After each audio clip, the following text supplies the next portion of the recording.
कहानी एक छोटे से गांव की है जहां जिंदगी आराम से चल रही थी। लेकिन एक दिन ऐसी चीज हुई जिसमें सब कुछ बदल गया। इस कहानी का सच इतना गहरा है कि कई लोग उस पर आज भी यकीन नहीं करते हैं। नाम था उस गांव का रामपुर, और वहीं से शुरू होती है ये असली कहानी।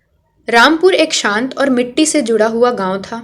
वहां के लोग ज्यादा पढ़े लिखे नहीं थे, लेकिन दिल के बहुत साफ थे। हर किसी के घर में चूल्हा जलता था और बिजली का ज्यादा लेना देना नहीं होता था। एक दिन सरकार ने नए डिजिटल मीटर लगवाने का आदेश दिया। हर घर के बाहर एक चमकदार बॉक्स लगाया गया, जिसे सब लोग नया मीटर कहकर देखते रहे। पहला झटका लगा मोहन चाचा को। उनके घर बिजली का इस्तेमाल बस एक बल्ब और एक पंखे तक सीमित था, लेकिन बिल आया 15,000। सब गांव वाले हैरान रह गए। 2 दिन बाद रमेश काका के घर का बिजली का बिल आया 21,000। हर किसी के चेहरे पे टेंशन थी, लेकिन सरकार का कहना था मीटर तो मशीन है, गलती कर ही नहीं सकता। गांव के कुछ नौजवानों को शक हुआ। उन्होंने डिसाइड किया कि रात में देखेंगे कि मीटर के साथ कुछ हो तो नहीं रहा।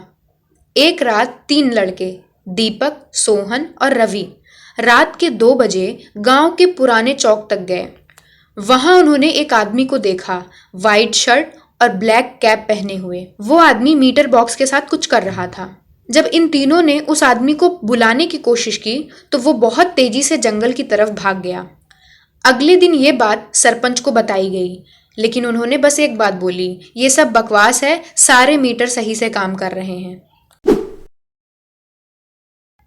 लेकिन सच छुप नहीं सकता। 2 लड़कियां, रूपा और गीता, इन्होंने मिलकर पूरा सच जानने का फैसला किया। वो चुपके से इलेक्ट्रिसिटी बोर्ड ऑफिस पहुंच गईं।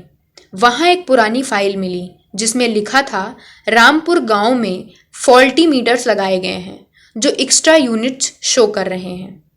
कॉन्ट्रैक्टर विजय के खिलाफ कंप्लेन पेंडिंग है। क्या आपको पता है विजय कौन था?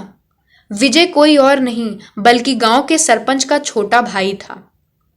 इसका मतलब ये सारा खेल विजय का था। विजय ने जानबूझ करके ऐसे मीटर्स लगवाए जो ज्यादा यूनिट शो करते हैं और जिसकी वजह से बिजली का बिल ज्यादा आता है। जब ये सच गांव के लोगों के सामने आया तो सबका गुस्सा फूट पड़ा। सरपंच के खिलाफ आवाज उठी, इलेक्ट्रिसिटी बोर्ड को कंप्लेन भेजी गई और कुछ लोकल पत्रकार भी वहां आ गए। 1 महीने के अंदर विजय गिरफ्तार हुआ और नए मीटर्स लगवाए गए। पूरे गांव ने एक बड़ी लड़ाई जीती थी, बिना तलवार उठाए।